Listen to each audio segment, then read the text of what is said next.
I was very fortunate the other night to be invited along to your investor night in regards to your development at the airport, SkyHaven. Mm-hmm. Can you give us a quick overview of what that project is, and then we can do a bit of a deep dive into it, to a couple of things that was really appealing for me, and I guess a couple of questions I had in regards to it.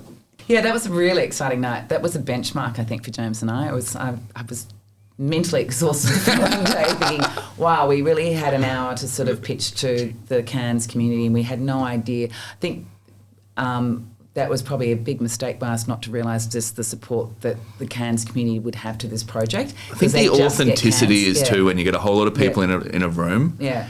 It's one thing seeing something on paper. You see something on paper, you see the numbers on paper.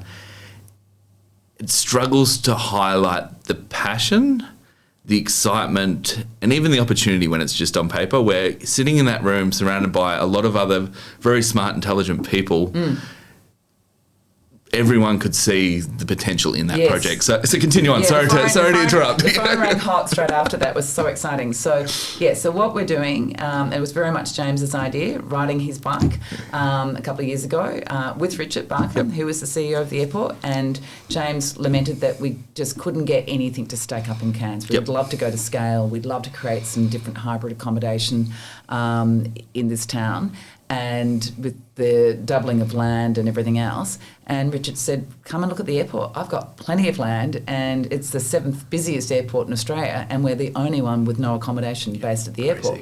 So that's where it started. And, a lot of people could say, oh, why would we need one more hotel bed in this town? And it's a hybrid. So it has the functionality to be a hotel operation in the sense you can stay a night. But what we've done quite brilliantly is gone into an incredible amount of research, and that goes back to the beginning of our conversation today about how diversified the economy is.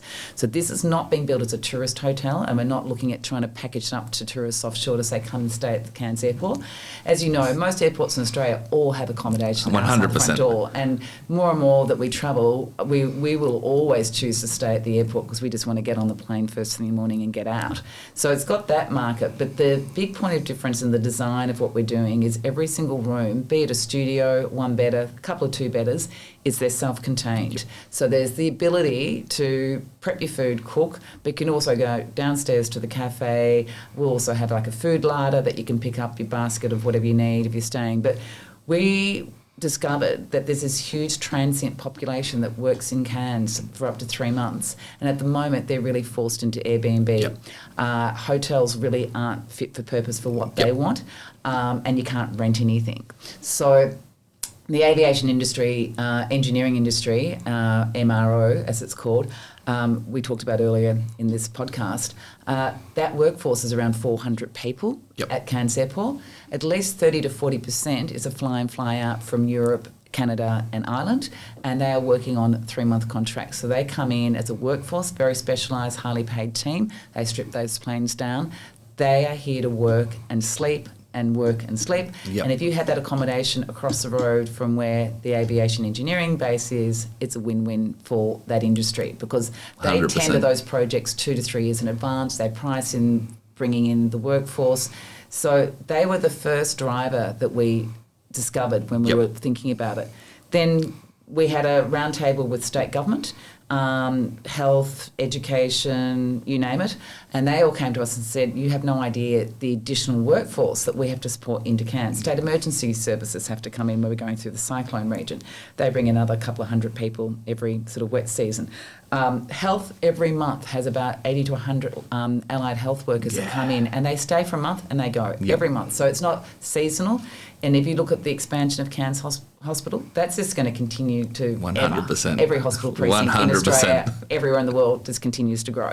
So they need high quality accommodation. They need to be self-contained. They need to think that they can, be a kilometre from work or whatever. So that was another driver. Then, without doubt, you've got disrupted flights, airline crews, and then you've got all the bulk of the flights coming out of Cairns is between 6 in the morning, as we know, to about 11. It's like peak hour at that airport. And if you're outside of Cairns, be it Mission Beach, Tablelands, Mossman, wherever, most of us would always come in the night before to get those flights. So I had this discussion with my wife, and whenever you're traveling, jumping on a flight, there's always like a little bit of extra time that you allow for the Uber to turn up or for something to go wrong or for something to not go right. So Cairns Airport is such a huge catchment for such a big area that to be able to come stay there, I think is one massive like green flag that I instantly appreciated. Yeah. And then you're 100% right. I know from running a number of Airbnbs myself, how many 3-month stays we get, how many doctors and how many nurses that are here on contracts will come and stay in those properties. Yeah. Defence personnel up here for different things. Absolutely. Even transport and main roads. We've hosted a lot of different specialists that have come. So have we at MiHaven Living, like huge workforces, and they have a high tier of people that they've got to find accommodation for too, and that will always be. 100%. And one thing I almost interrupted when you said it at the start there is Cairns doesn't need another hotel. Not at the moment. It actually does. It actually does. I didn't think it did either. But when Richard Barker was talking about the forecast, if you're going to double the passenger movements, and CBR Richard Ellis has released that report called Runway to, I can't remember the last part of it, but that report was published in July with 7 new aircraft routes coming into Cairns, which is happening right now. There's a need of something like 104,000 additional room nights, which we don't actually have the supply of. And at the moment, this last quarter, we've been at 89% occupancy in the hotels. So Cairns needs another hotel. Yeah. And I know that's not your target, but like need a lot of refurb as well. What it speaks to though is even the fact that if you have a nurse or a doctor or someone working for Queensland Transport that wants to come and stay for 3 months, they would accept a studio hotel room that doesn't have the self-contained amenities, but they can't. There isn't actually an option there for them to rent something like that for 3 months. No, it doesn't exist. That's the thing. There is not that. I mean, people stopped building serviced apartments back in the 90s here, I think. You haven't seen that come out of the ground again. When I look at a project, I look at the demand, and we've spoken about demand and how there is so much there from not just the tourism sector, not just people travelling and wanting to stay for one night before they head overseas, but people coming and staying there for 3 months. Yeah. But then I also look at supply. The fact that you guys were looking at doing something at scale in Cairns but couldn't actually make it financially stack up is super interesting. Sure. It speaks to the limited supply and the fact that no one's probably going to come in and do what Crystal Brook did and build another 3 hotels in Cairns overnight. No one's got Kazan's access to cash. Cash is a big problem. Cash is a huge problem. And banks are very restrictive at doing large-scale developments without pre-sales, without... Impossible. And that's why there's no cranes in the sky here. Yep. The only cranes we saw was when the hospital was doing the next, expansion. Yep. And I always go into a city and count how many cranes are in the sky to sort of get a heartbeat of what's going on. Correct. So I think from a demand side, there's so much demand there. The fact that it's the 7th biggest airport in Australia, doesn't have hotel accommodation on site is a massive, massive tick for me. But then also the fact that there is a massive shortage of accommodation across Cairns, especially for that transient workforce, is very appealing. And then I think there were some really smart design choices that I saw you guys make.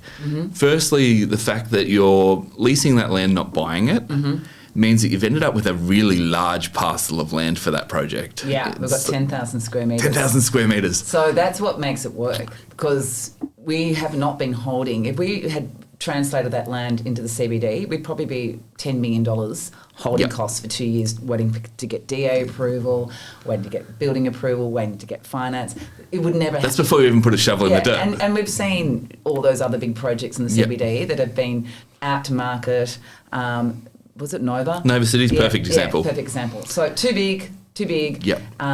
Scale too big. Anything really high-rise here is going to cost a hell of a lot more than it costs in Brisbane, because you've got to bring all of that up. So, the smarts for us was it is leasehold land. A lot of people get nervous about leasehold. People don't realise the whole of Canberra is on leasehold land. Parts of Sydney, Darling Harbour, parts of Chinatown I've worked in, all on leasehold land. Interesting. I knew Canberra. Which is floating out in the harbour. That's leasehold. Interesting. The whole of London is leasehold. So it's a cash-on-cash model. This is even like the airport itself, though, the Cairns Airport. Every airport in Australia is leased. And many people may not know that. So every airport, every airport in Australia is on leasehold land. So some of them are federal government controlled originally. So Sydney Airport, before it was privatised, was Federal Airports Australia. I worked on Sydney Airport a lifetime ago. But in more of the regional cities, it's usually state. So state owns that land long term, forever. The airport has a 99-year lease, and then we have got a lease under their lease. And it works because you're paying like a very low base ground lease, which equates to almost the same power bill that we're running year on year. And that's why it's coming out with such a fantastic return for the investors. Because you ended up with such a large parcel of land, and this comes back to like the development costs, you're able to basically keep it at 3 stories. Exactly. So that's a sweet spot too. So ever since COVID, we've seen construction in crisis. So building costs, have gone to an escalation we've never seen in our careers, and we know the reasons for that: COVID, supply chain, all those things. And then we've seen a lot of construction companies across Australia. Some of the best builders we know in the southern states have not been able to survive this escalation and the pressure points. But the beauty of this project is it's a 3-story walk up. I mean, yes, there'll be lifts in there, but it's not a complex build. It's a slab on ground. The other unique thing about it, and I don't think ever in my career we've had this opportunity, but the land's brand new. The land was supercharged by the airport for 15 years, which means it's been compacted soil. And we all know about the flood risks in Cairns, but this has been, metres above any flood level, and then we've brought it back down. So you may have seen at the beginning of the year the airport was scraping it and taking that top soil off. For anyone unfamiliar with the site we're actually talking about, when you drive into the airport, you get to the first roundabout, and essentially it's to the right. That's right, and you can see the SkyHaven wrapping around it. So all that was done, and then also what's really sweet about the project is while we were coming up with the idea and negotiating with the airport exec team, they were engineering at the same time the subdivision of that land to complete all the services, and they had the benefit of our design working at the same time. So all the supply to connections is all to what and it's not a high demanding site construction, but it certainly gives you a lot of confidence as a builder that everything's going to connect nicely. And we're not excavating, so there's no cost there. Slab on ground, car parking around, 3-story walk up, it's block construction. Yes, architecturally it's going to look absolutely stunning, and James has, driven all of that with our 2 in-house architects, and we'll be really proud of what that's going to look like at the end.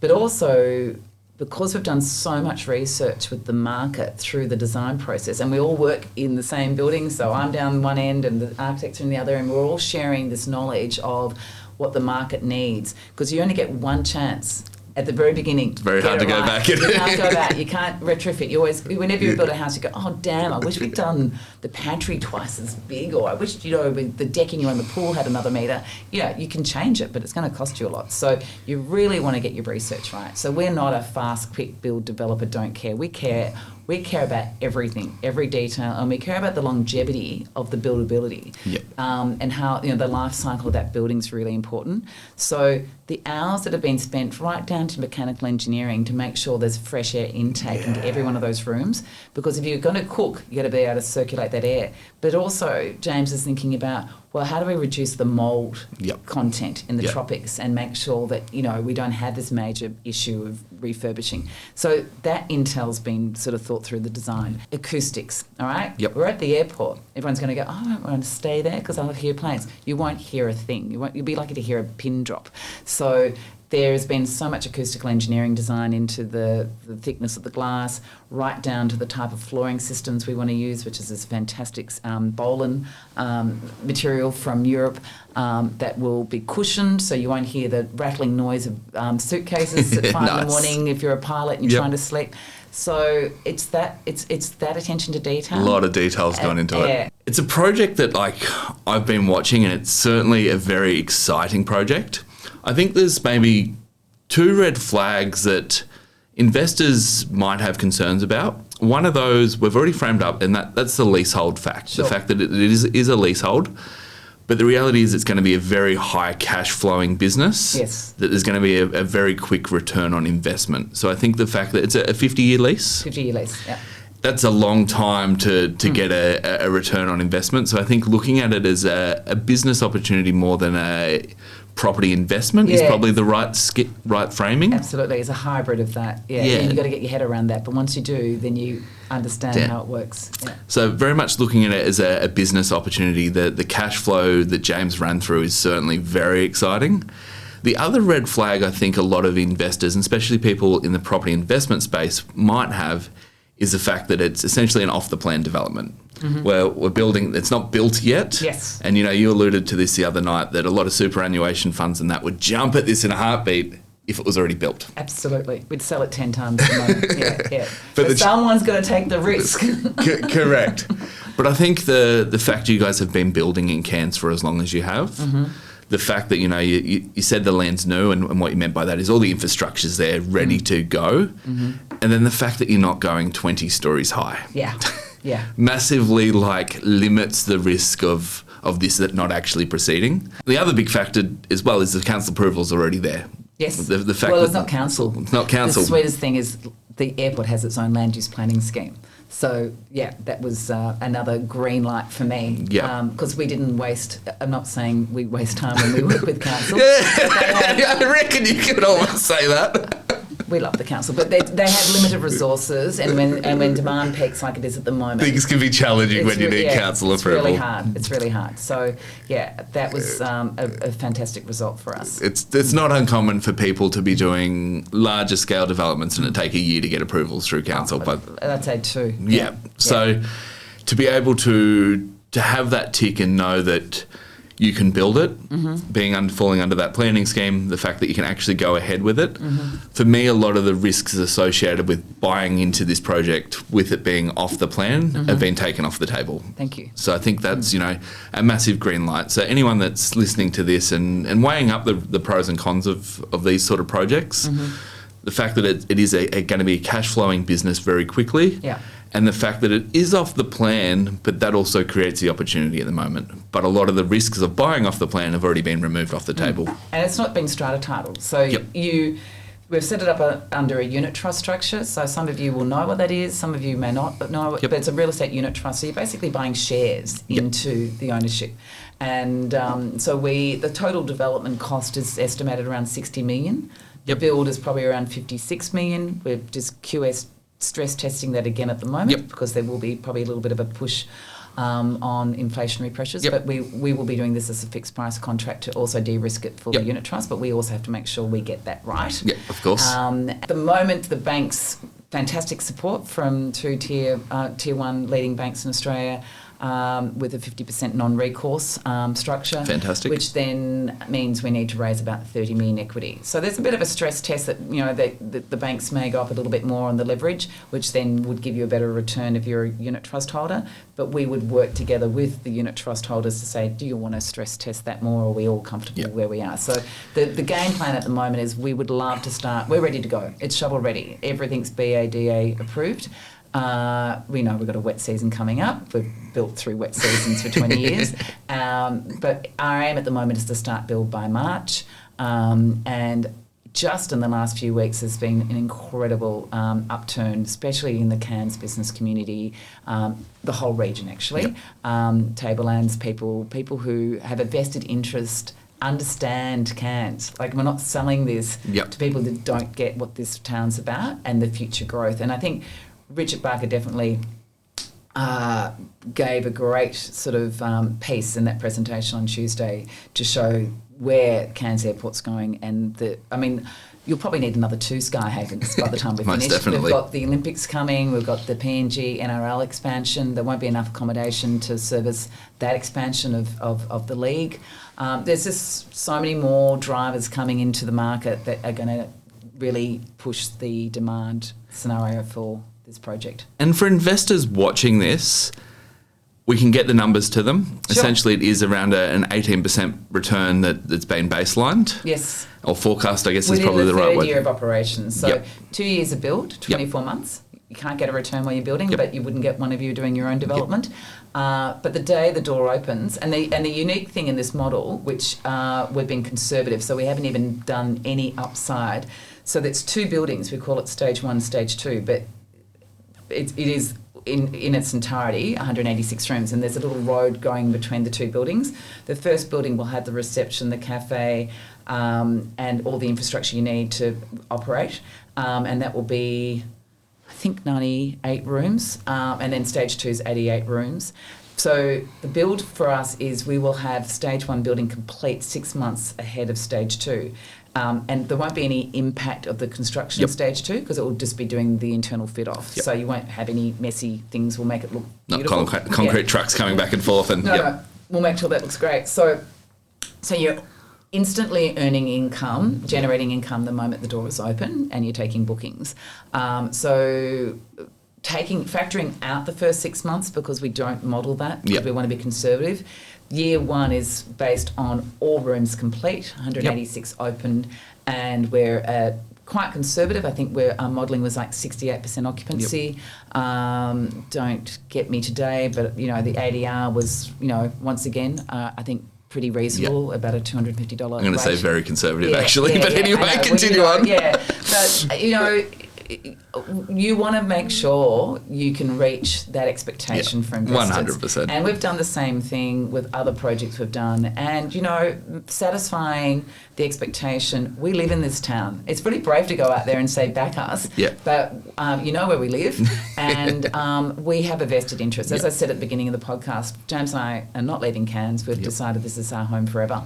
And sorry, kids, but we love it here. But also, it's the relationships you build in this town and the trust you build in this town that I believe, hand on heart, will make this the most successful thing we've ever done. Yeah. Love it, love it, love it. So if anyone is interested in the actual numbers, reach out to me, reach out to yourself, Sarah. Sure. We can get those numbers to them. We've got an investment prospectus professionally done. We're working with Mandela as the operator, but also they have the AVSA licence to manage the unit trust.